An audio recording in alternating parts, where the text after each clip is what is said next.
All right, welcome everybody, and thank you for joining us for our Missouri Green Schools 301 How to Conduct a Waste Audit and some examples of what a waste audit looks like or what we can do for some waste projects. We're very excited for all of you who are joining us live and for those of you who are watching the recording. So, welcome to everybody.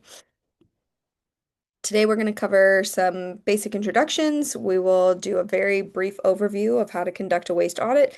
And then the majority of our time today is going to be spent with examples from real life schools here in Missouri that are taking on waste related projects. We'll have a chance for Q&A at the end. And for those of you who are watching the recording, you can always send me an email with any of your questions if you have watched the recording and have some things you'd like to discuss.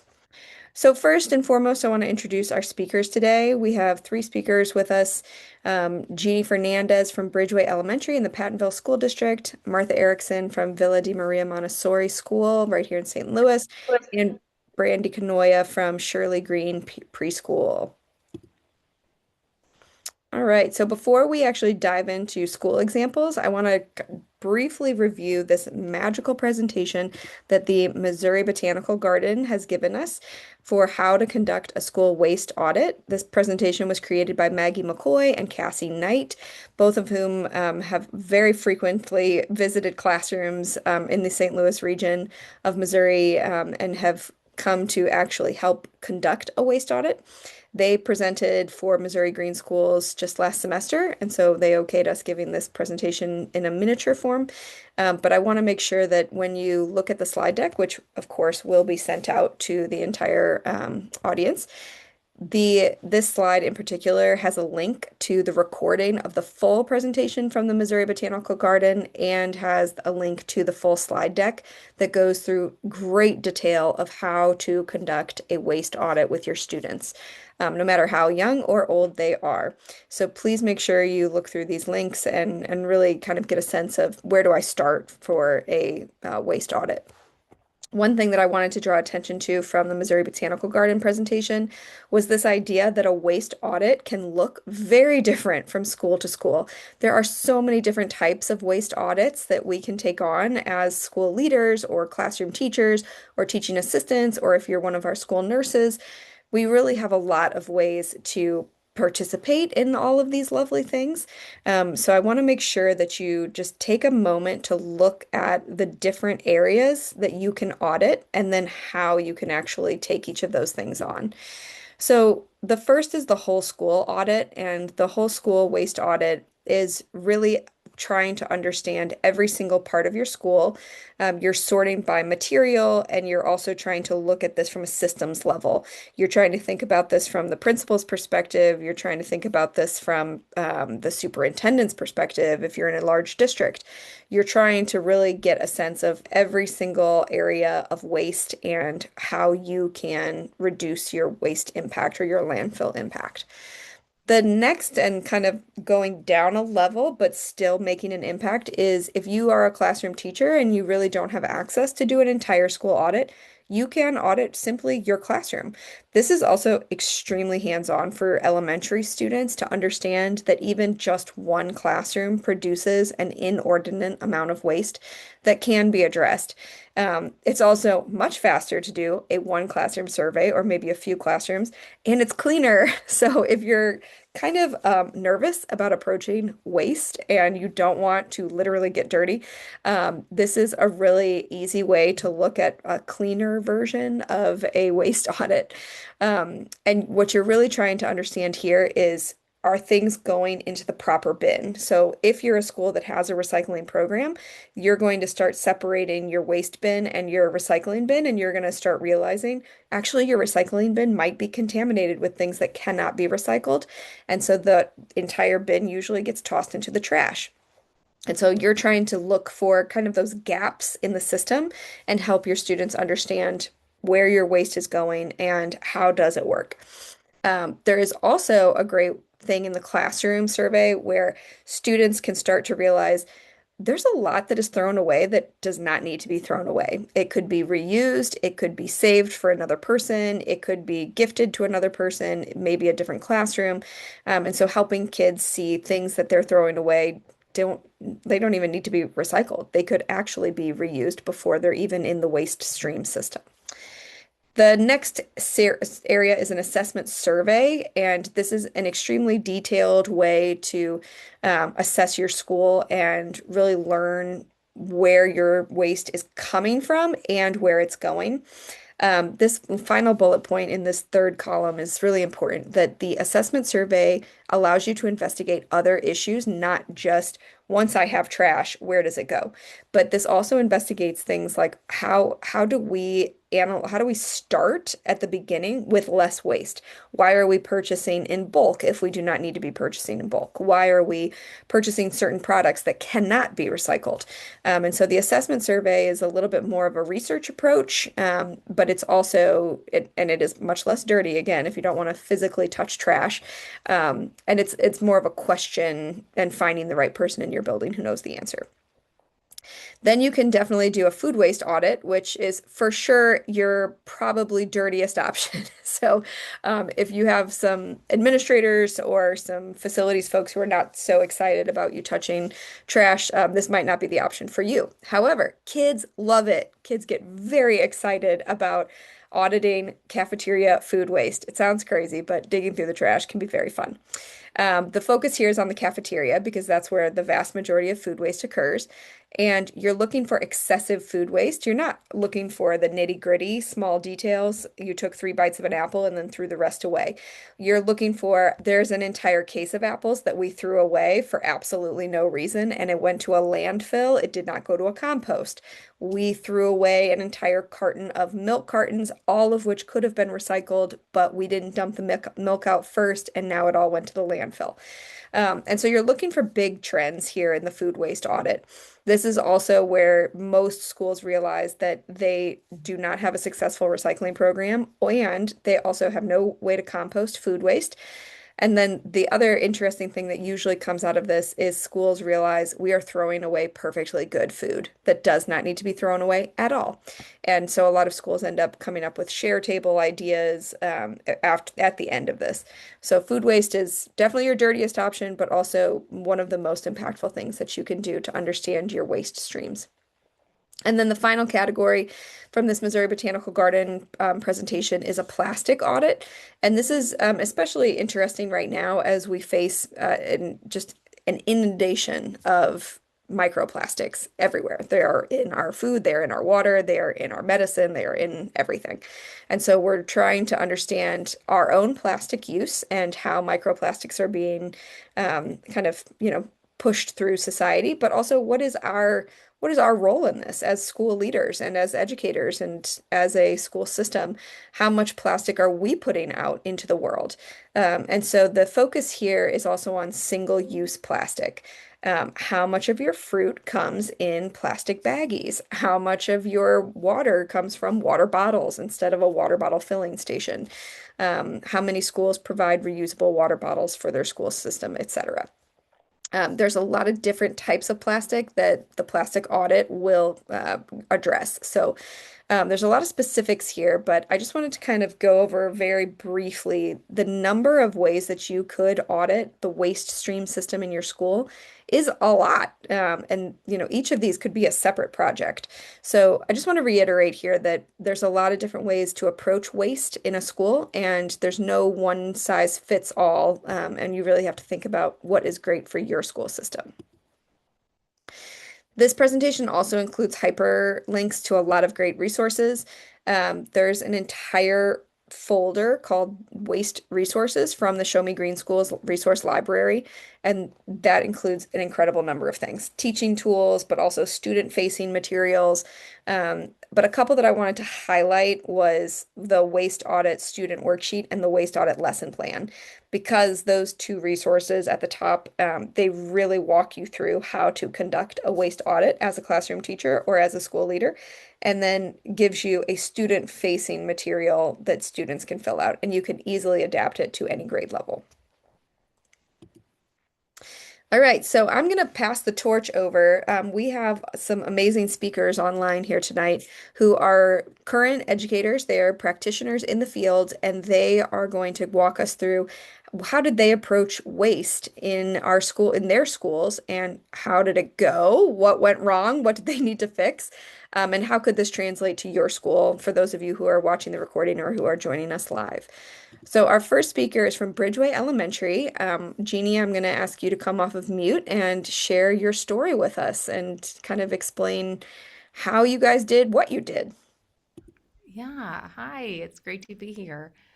Um, well, our school, I think it was kind of a little unique. We kind of revamped some programs that had been in place before COVID, and they kind of went to the wayside. And so the first thing we realized is that we needed to have a green team of kids. And so we took an existing after school club called K Kids. It's with Kiwanis leaders, and it's a community service club. And we turned that into a green team club as well. So it's community service and green team. And so those students were our fourth and fifth graders, and um, they were they became our leaders for the school. They're they would go and they also so they became our environmental student leaders, and we did a waste audit with Earth Waste Center and Maggie McCoy, who was really awesome. And we collected food waste during for one day for all the lunches, and it was gross, but it was a lot of fun, and the kids really enjoyed it, even though they might not admit it. Um, but they took, and then we took that information and we used that to think about composting, and then also uh, other other types of materials that could be. We also looked through the classroom's trash cans, and students recorded what they noticed were in the trash cans, and it was all student led, and so it got students excited. So I think like creating a green team and just getting the excitement of students is really important. And then those same students would go into classrooms and help teach other classrooms about some of the things that we were doing. Um, to show some of our activities that we did, sustainable practices. Oh, I see I have a spelling error there, practices. Um, One of the things we did we're still doing is a pumpkin smash, and it started off as just a small after school club event with that club, and now it's a school wide event during the day, and it actually covers. Well, we're outside for 2 days, but I do some um, background building stuff for classrooms that they can do just using a link, like using read alouds. But pumpkin smash is a great way to show composting. It's just another fun way to talk about food waste. And we do a lot of pumpkin activities outside. And then at the end of each of the 2 days, we also involve the firefighters. And that's something that they look forward to. So it's building community there, and they come and drop pumpkins. And then we put the pumpkin pieces in our garden beds for composting, for decomposing, and it's an outdoor classroom. To practice recycling and reusing, we did trash to treasure and collected candy wrappers after Valentine's and after Halloween. And we also did some activities with crayons. We made new crayons out of small crayon pieces. We shaped them into different molds, and we just talked about how when those crayons go into the landfill, there's not good stuff in there. So we thought about different ways that we could reuse crayon pieces. And then we did start, we are working with Total Organics, and we are composting in the classroom. The same student leaders helped in at the classroom times and about sorting our food waste, and some could, what was okay to go in those total organics bins and what wasn't. And so we've been really learning a lot about composting and different ways we can compost our food. So sending it off somewhere with Total Organics, but then also showing we made worm bins for classrooms. And I had students help me make the worm bins, and any classroom that wanted them could have them in their rooms. And we have about 5 or 6 classrooms that use them. And then just also showing how to reuse clothing. And we had a used clothing drive and collected used clothing. Those are some of the big ones that we like to do. Um, and then bringing extended learning to the school. Ben Winkler is an awesome educator, and he works and he goes to schools and teaches about decomposers, recycling, and we've used him for a number of our classes, and I've used him in my after school clubs too. So there's a picture of him there with one of my after school clubs, and he was just doing some additional learning about or teaching about decomposers. And then we have the Waste Sustainability Campus and the Champ landfill near us. And they offer free field trips. And you can go see the landfill in a bus. And that really hits hard when students see the landfill. And it's just promoting that, we don't need to be putting more stuff in that landfill. And Brittany at the Waste Sustainability Campus teaches some classes there. And they have beehives, greenhouses, and they just talk about waste reduction. It's really cool. It's all free. And so these are some resources that I found helpful. Maggie McCoy at Earthways Center, at Total Organics, they can help with composting. Laura Gale is the contact. Brittany at Waste Sustainability Campus in Champ Landfill. Ben Winkler. And for recycling, PepsiCo Recycle Rally is a website that you can join for free to get a team together, and you can make little contests and challenges, and it kind of makes it fun. And they have a lot of great activities for ideas of how you can embed recycling into your school. And I found that really helpful.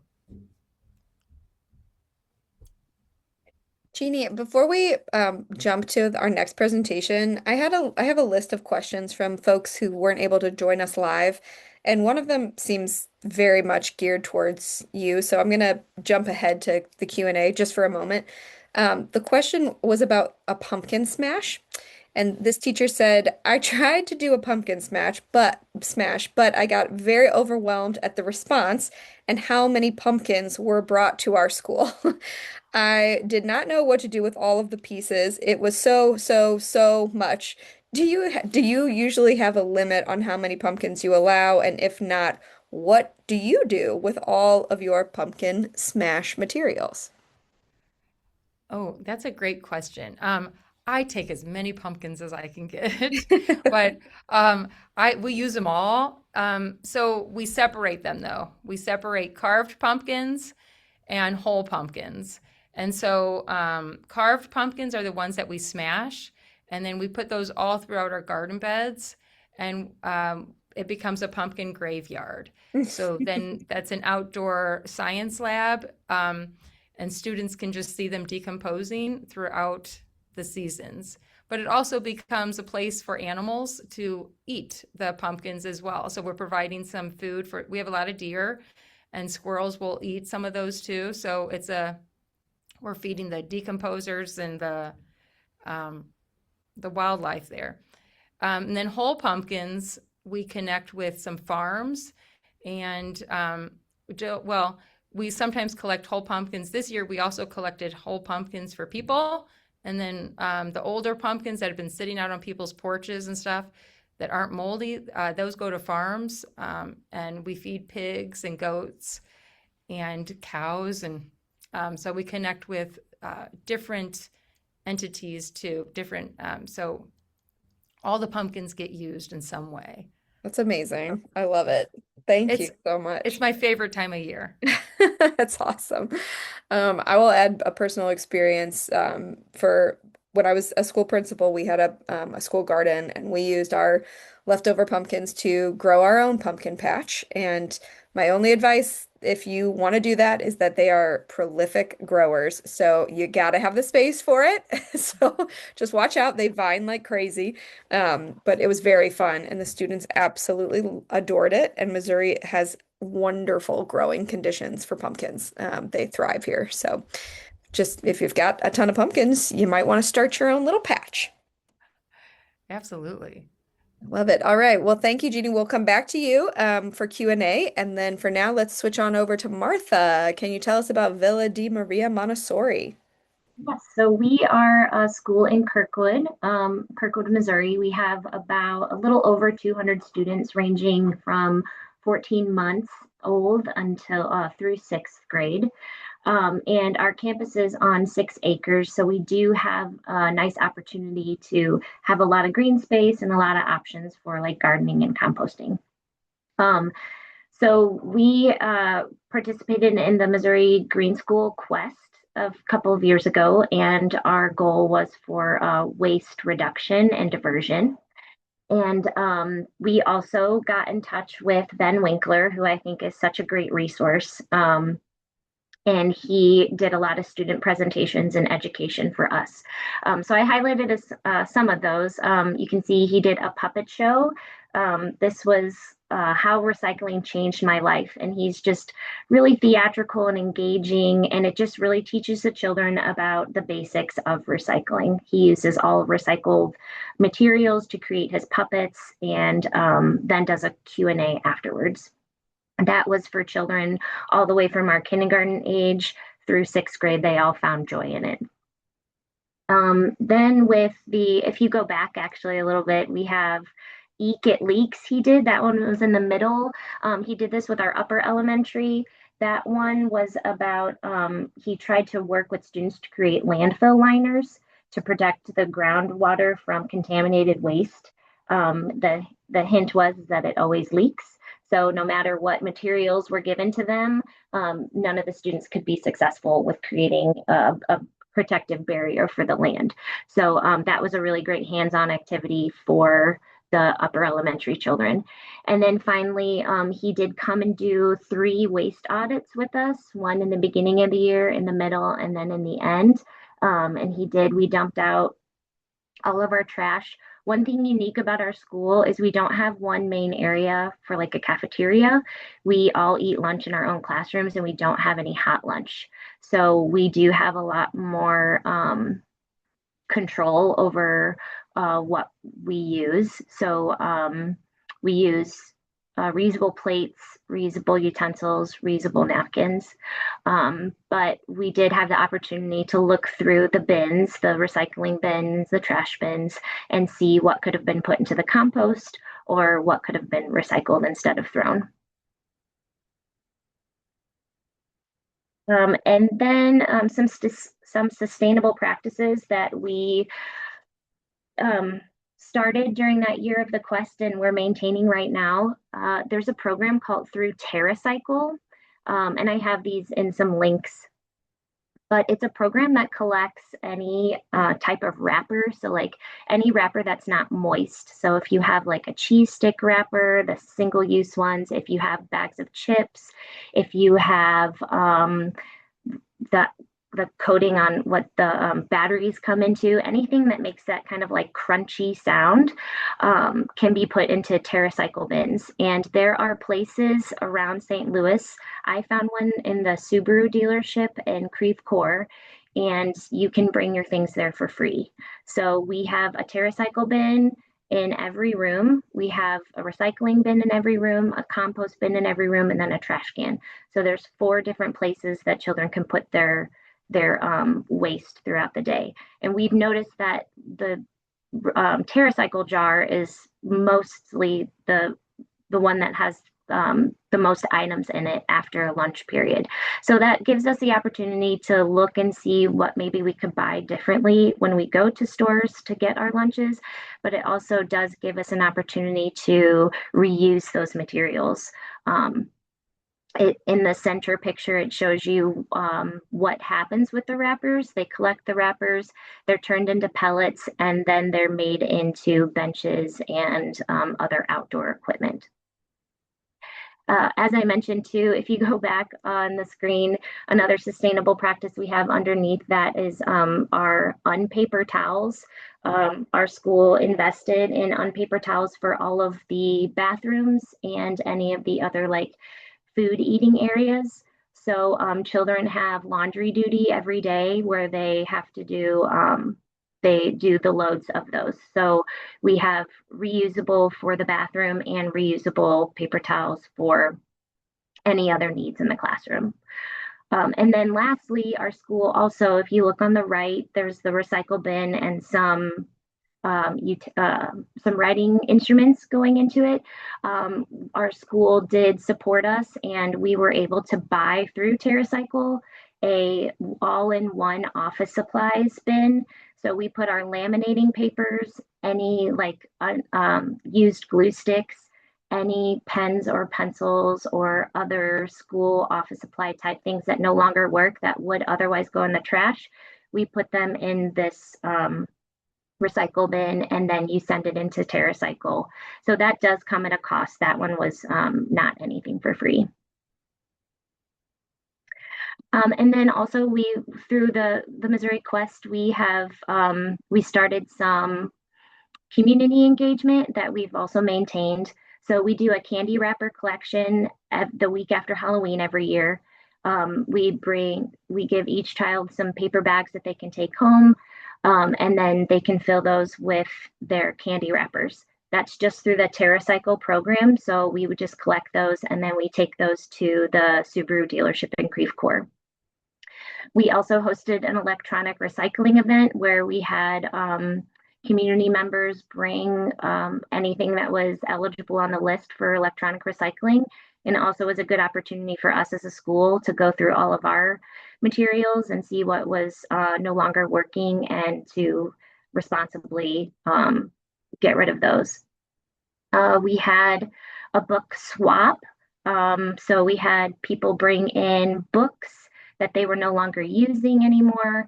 And we had the whole community come and look through them. And it brought a lot of joy to many children to be able to come home with some new books. And then lastly, we also do eco tips, is what we call them. We put these in our biweekly newsletters that go to the whole community. And it's usually a couple of students that give some tips about sustainability. So I think this one talks about how to decorate responsibly for your holiday gatherings. And then I just added in some of these resources. Ben Winkler, like Jeannie said, is such a great resource. He's so engaging, so lively, so informative. He's really been a great resource. We've had him come back for other things like Decomposer Detectives. He's done Eek It Leaks. He did an Earth Day carnival with us. I added the information for TerraCycle. The electronics recycling event did cost money on our part, but our administration offered to foot that bill as well as the unpaper towels.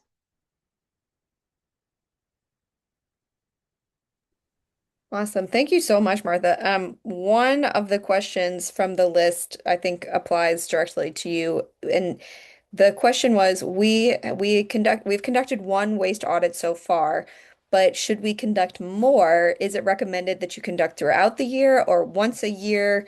What are experiences from other schools about the number of waste audits that should go forward? So we typically do three a year. So we do one at the beginning of the year, and it's kind of like an opportunity to give reminders about where we divert all of our waste. We do one check-in at the middle of the year just to make sure that everyone's keeping on track with our goals. And then we usually do another one at the end of the year to see if we've made any progress from the beginning of the year. Awesome. And do you think that that beginning of the year, is that also, you said you kind of, it's almost like an orientation of where to put things. Do you Mhm. feel like that's effective enough, or do you have a separate orientation for new students or for new families that are, first year to your school? I feel like it's enough each classroom I think it's enough because each classroom has an eco ambassador, Mm, and that's the person that children can go to if they have a question about where their recycling or TerraCycle or any of that goes. So we have eco ambassadors per semester. So I meet with them individually. We go over everything, and then that person is a resource in the classroom. amazing. That's a fantastic system. I love that. All right, well, we'll come back to you for more Q&A, so gear up. But last but not least, we're going to hear from Brandy at Shirley Green Preschool on their waste reduction strategies. Brandy, you're up. Hi, so Shirley Green Preschool is a preschool in Ladue. We have about 150 kids here within our preschool, infant through pre-K. And we've done waste audits, I would say probably once a year for the past several years. And when we did our whole school waste audit for the first time a few years ago, maybe 5 years ago, this school was already recycling paper and doing some waste reduction practices, but hadn't really gone whole hog toward it. So when we did our whole school audit, we found that we had made progress on paper, but that our biggest waste areas were paper towels being used in school and food waste and specifically lunch waste. So we looked at those two and a half areas, I would say, and did an assessment survey to help guide us towards what specific changes we should make. Um, one change we decided to make was that we needed to do student clubs that focused on waste. And, one student club that kids can voluntarily choose is the compost club. And another student club is the laundry club, because part of our largest areas of waste was paper towels from classrooms, from bathrooms, from the kitchen. So we moved towards no longer having paper towels at our school. And that meant that now we use cloth towels. The laundry club is responsible for collecting all of the towels from the classrooms, taking them to get washed, bringing them back from being washed, folding them, and then redistributing them throughout the school as needed. Um, we also have a compost club. So we compost all of our food scraps from snack, from lunch, and from our second snack. The kids in the compost club are responsible for going to every single classroom, collecting all of their compost and bringing it to our central compost collection area. And then that compost club is also responsible for keeping the worms in our vermicomposting bins alive. So they like doing all of those things, right? We also made some changes to our food program. So we no longer allow disposable or single-use drinking containers, so water bottles. We require now, beginning at the start of every school year, reusable water bottles. We replaced all of our drinking fountains on campus with water bottle fillers, which also had the added benefit of those water bottle filling stations filtering our water. And we also banned single-use containers in lunches for the kids who bring their lunch. So kids at our campus have the option to bring their own lunch and snacks or order from the food program. We worked with the supplier of our food program, which is a local cafe here in Ladue, to now only bring everything with reusable dishes, which was a good sustainable change for them as well. And then our next step was we required no longer single use in those kids who pack their lunch. So for us, that was really important. We did other things to reduce our waste beyond those two main areas, but those were our primary areas, right? We moved to make sure that more than 50% of the materials in our art studio are reused and repurposed items for kids to work with. We have a regular club of kids who learn how to use tools to repair the things that break, right? And of course, we could do that on our own, but we believe that that's a habit and a mindset we want to teach them and get them into the practice of. So now we go to the repair team to repair the things that we do.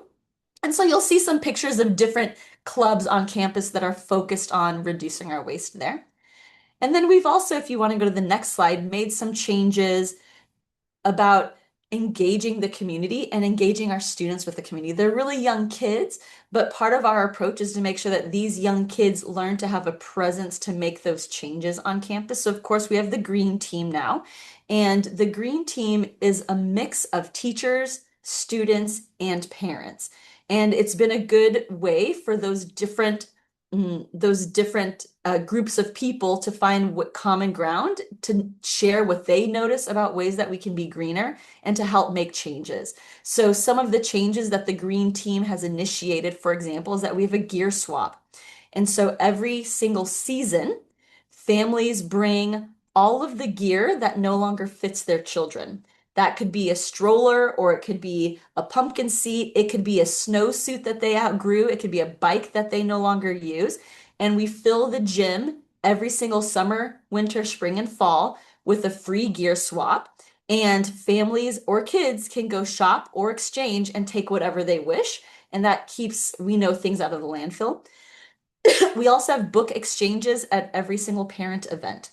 So if we have parent teacher conferences, if we have a meet the teacher, if we have a curriculum night, we always have tables of books that our school library is trying to get rid of, or books that parents want to exchange. It could be children's books or adult books. And I will say that usually every single attendee takes new books home, but they're new to them, right? This year, as part of our Green Quest participation, our pre-kindergartners worked with Ben Winkler. He's a very popular guy on this presentation, right? But he is amazing. And they really focused on green cleaners. And so we had a festival here, I guess in the winter, where families could come in and work on green cleaners. But Ben spent a lot of time on our campus giving puppet shows and presentations to our students, really focus on waste and recycling. We also have a lot of seasonal collection requests. So every season, based on the work that students are doing in class, teachers share a list of items that they would like to upcycle from families' homes. We put those in our newsletters. And then really we get a lot collected. So right now that's coming out on our Friday newsletters is teachers are looking for pots, pans, spoons, and colanders. I'm not quite sure why, but that is a big part of their list. And we hope that we could defer some of the additional, collections into landfills and have them come into our classrooms for the project work that kids are working on. So some resources that I'd like to share, we'll have always Ben Winkler, but also we fill a lot of our studio and classrooms from the Teacher Recycle Center. So for those who haven't used it, you pay by the bag, and it's, medication containers and eggshells to paper towel rolls if you're not able to collect it from your community. We didn't pay for any of our water bottle filler stations. We got grants, and you can go to becausewater.com to look for easy access grants that are available in Missouri to try to maybe replace all of those water fountains so that you can encourage reusable containers on your campus. We do every few years a collection of bottle caps. And if you go to greenplastics.com, you can turn your bottle caps into benches. We compost 100% of our food scraps here on campus, and to do that, we use New Earth Farm. They're a local group here in Missouri, and we pay for the service. It's about $60 a month, but they will come and pick up all of our compost monthly. We take some of our compost and we put it in our student gardens and in spaces to help kids see the composting process, but I would say 99% of our compost goes to New Earth Farm.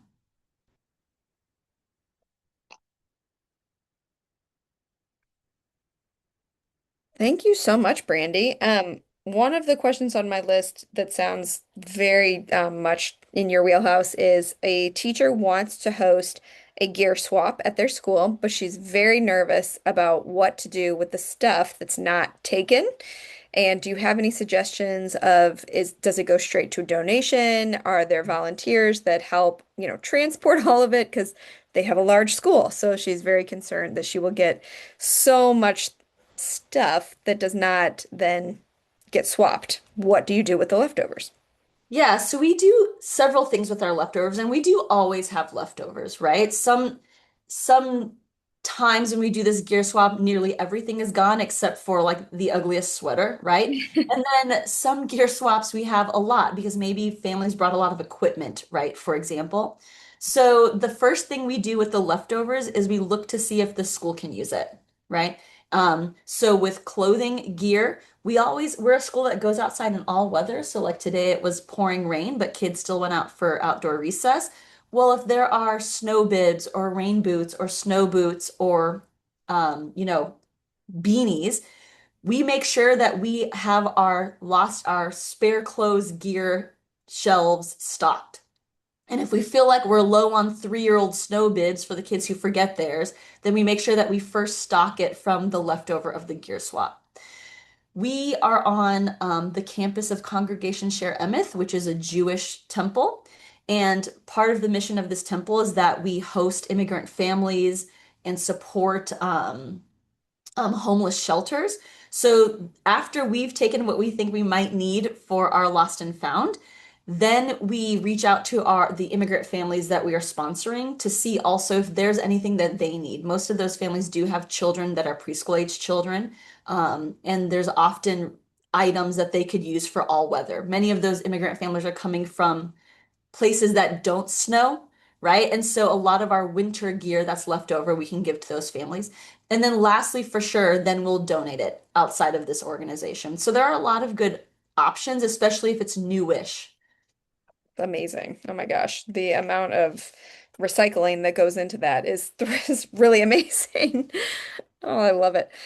Okay, so we'll switch over to upcoming events and then we'll go to a Q&A for all of our panelists. But I just want to highlight a couple of things for our Missouri Green Schools participants. First, this is the best time of the year to make a one-on-one appointment with me, just to kind of see how you're doing and what support you need before we end the school year and before folks go out on summer break. So feel free to make an appointment with me. I have a Calendly link at the end of every email, so feel free to use one of those and sign up for a couple of just, 15, 20 minutes, and we'll chat through what you guys need. Our annual Green Schools event is coming up on April 14th. You can register for free. It's an amazing night where we have over 300 people come to celebrate what is going on in school sustainability across the state of Missouri and the region of Southern Illinois. So we are really, really excited. It'll be at the Missouri History Museum this year, but we will also offer a live stream via Zoom. So for those of you who are outside of the St. Louis area and cannot travel in, you can still participate and watch the recording. We also have part two of this series, which is the Missouri Green Schools Learning Series. Tonight we focused on waste, and next on April 29th, we will focus on water and energy audits and how to reduce your water and energy consumption as a school. It's also free, always, always free. Everything is free. And we will have more guest speakers from our schools who are taking these projects on and have some great lessons learned. You can also catch us in at the Earth Day Festival in Forest Park on April 25th and 26th. We'll have a booth there and we'll be giving away some fun things. Feel free to join us, but it's also a magical, fun festival. There's also a Columbia, Missouri Earth Day Festival, and there is a Springfield music festival for Earth Day, which is also a fundraiser for environmental causes. There's stuff going on all over the state, but I wanted to highlight those three because those are where the vast majority of our schools are located. And then finally, in April, on the April 30th, we have a joint session that is hosted by Show Me Green Schools and Illinois Green Schools.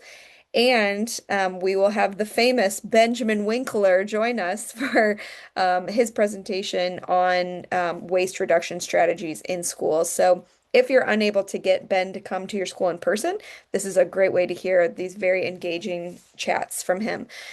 We also have an Illinois expert who will be speaking, and then we have, I think, 6 educators who will be talking about waste reduction projects from across all of Missouri and all of Illinois. So please join us for that if you are really trying to dig deep into waste reduction. And then finally, in July, we have our request for review. For those of you who are new to Missouri Green Schools, this is a form that you fill out every year just to say, this is what we did this year, and here's where I think we can qualify for our next level in Missouri Green Schools. There is a link here in this presentation that takes you straight to the form, and it should be a pretty simple process to just explain what do you do as a school that is pretty impressive and exciting. All right, we're going to switch to a Q&A session. I do have several questions that were sent in ahead of time. So I'm going to basically share all of these with any panelist who wants to jump in. Feel free to give all of your answers, panelists. You can all speak or just one of you, it does not matter. Our first question is, how did you achieve staff buy-in? Specifically, this teacher said, I am in a classroom teacher role, but I also am a department chair. So I do have some clout within my department, but I do not have whole school clout. Those are her words, not mine. How did you achieve staff buy-in for waste reduction strategies that were not just in your classroom?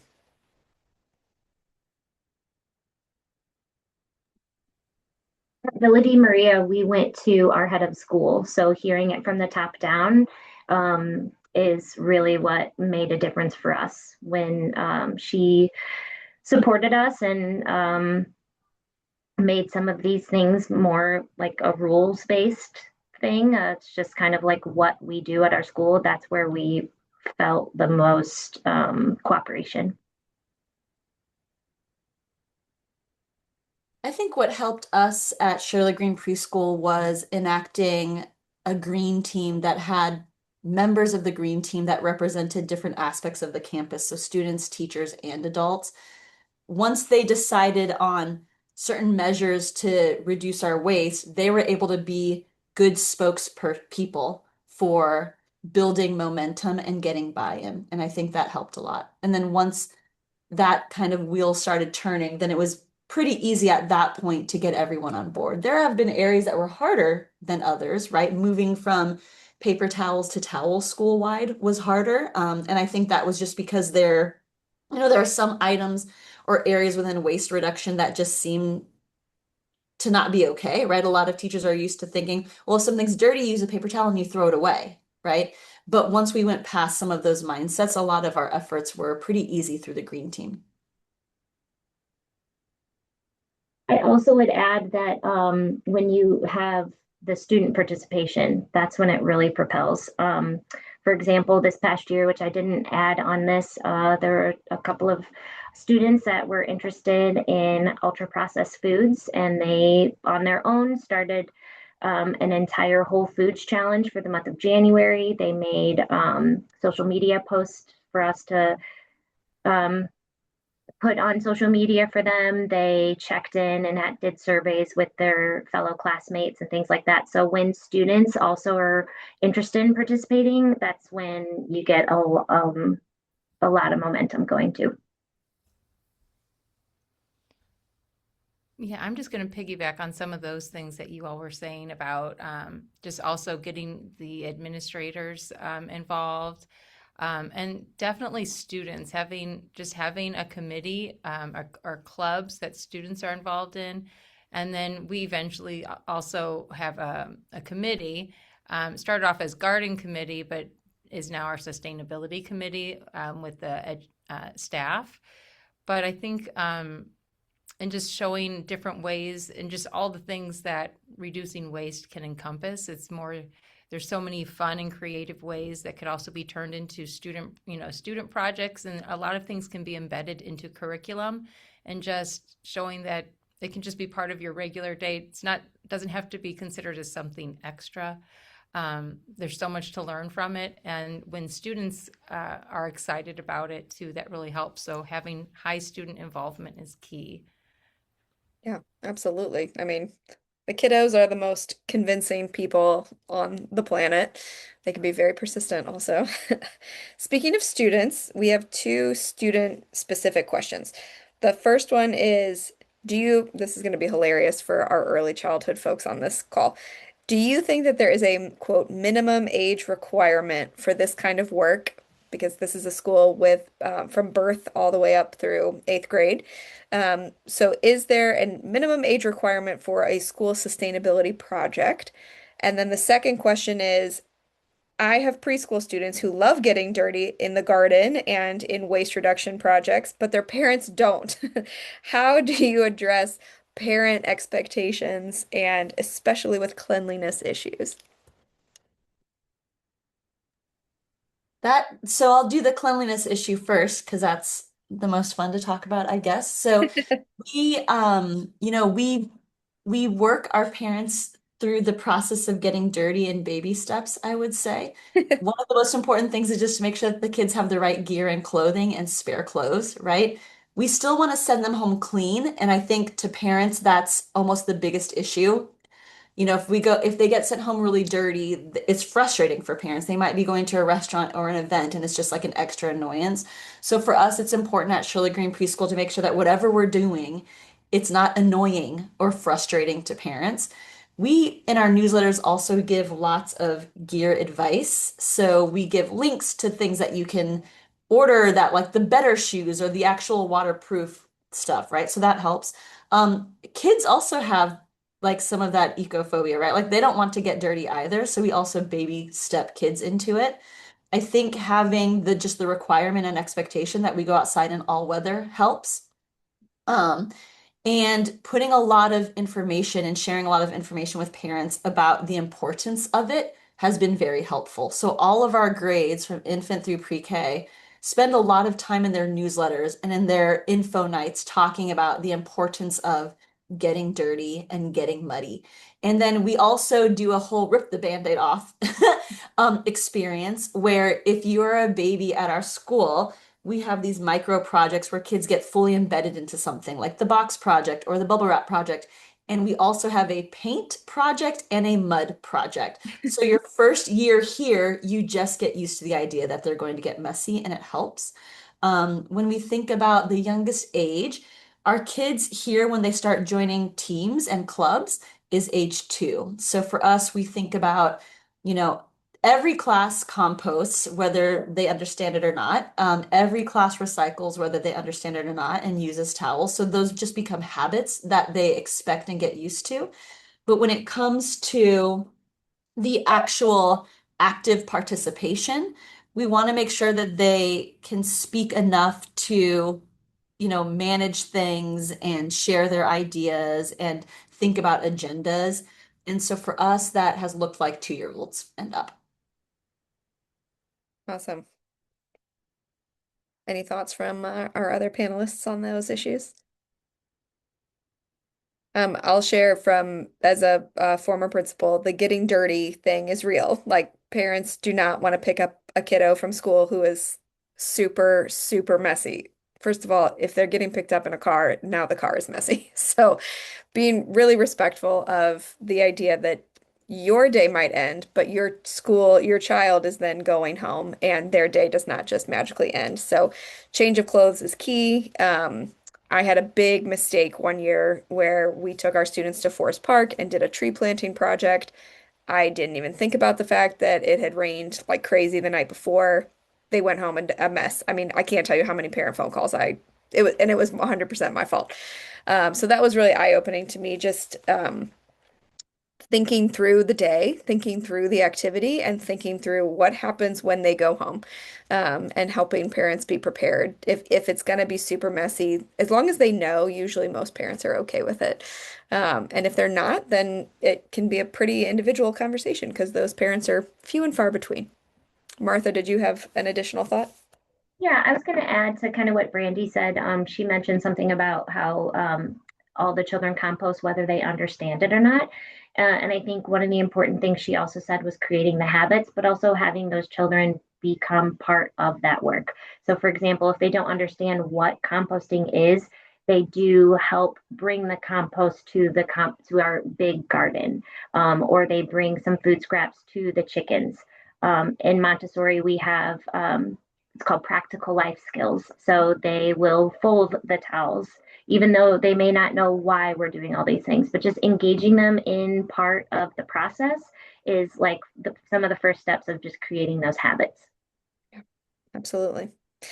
We have time for just one more question, and panelists, just be prepared. I will probably email you the questions I get from people who watch the recording. But our last question is, can anyone explain their process of determining how and what type of compost they took on?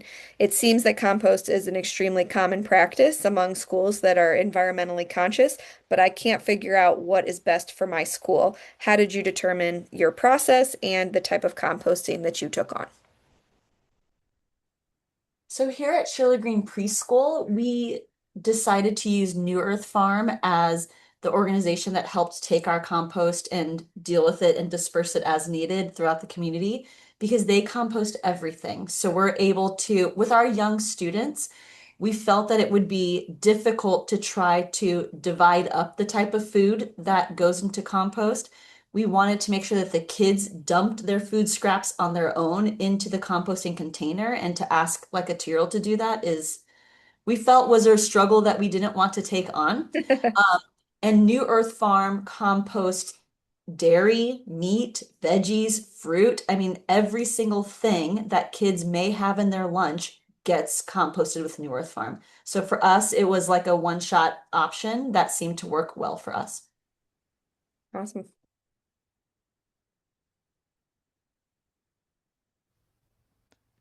I'll just quickly say, we started off by, we use Total Organics, which is really close to where we are. And they pick up just about anything as well. The big trick is keeping wrappers and stuff out of the container. Um, so we do have the little grabber tools, and they do enjoy. Sometimes I wonder if they put wrappers in there on purpose so they can use the grabber tool. Um, but we started off by just doing the total organics. But then because to give it more meaning, like so they could see what all it meant. What does composting look like? What does that mean? We started adding some rolling compost bins in the garden, and then we're also doing the worm bins. We had families come out and we helped. We had a family day in the garden, and we created some in-ground decomposer bins, and then we also have some in the classrooms, some worm bins, and so just so they could see how it looks, like what all is involved. So when it goes off to total organics, they don't really know what happens to it. But we just first started with the total organics, and then we have some other ways to show composting. And we collect like once a week for the worms. We have our feed the worm bin, just fruits and veggies, and that goes to the classrooms and our after school club. We go and disperse those scraps. Just trying to get different ways so they can see all the different ways what composting is, and how they can see it firsthand too. I love that. The worm bins are a leap of faith, but I promise they're really not. They sound worse than they are if you're not a bug person, which I'm not. Martha, any final thoughts from you? I'd say that if I'm being totally honest, our compost is still a work in progress. We have a garden space where we can dump our fruits and vegetable scraps. But it's something that, like I said, it's a work in progress. So we do not use our compost right now, and that's where we would like to get to. So we're thinking about ways that we can organize our space a little differently so that we can have 3 separate spaces where we can have one that's turning, one that's ready, etc. But yes, that's so we are doing our food scraps into the garden, but we're not quite yet there to use our own compost. So still a work in progress. I think we are all still a work in progress. I love that. I love the phrase and I love the concept. None of us are experts or perfect at anything at this point. So I want to say thank you to all of you who were our panelists. This was so exciting and inspiring. Every time I hear from a school, I'm like, how are you doing this? I do not understand. Schools, you guys have so much going on, but you're doing so much for the world and for your children, and I really appreciate you. So thank you very much. And for thank you for all of those of you who have joined our recording session. And if you have any questions, especially for our panelists, please email me and I will pass them along. That is very common practice in Missouri Green Schools. So we hope that you have enjoyed this fantastic presentation and we will see you at the next one. Thanks very much, everybody, and have a great rest of your day.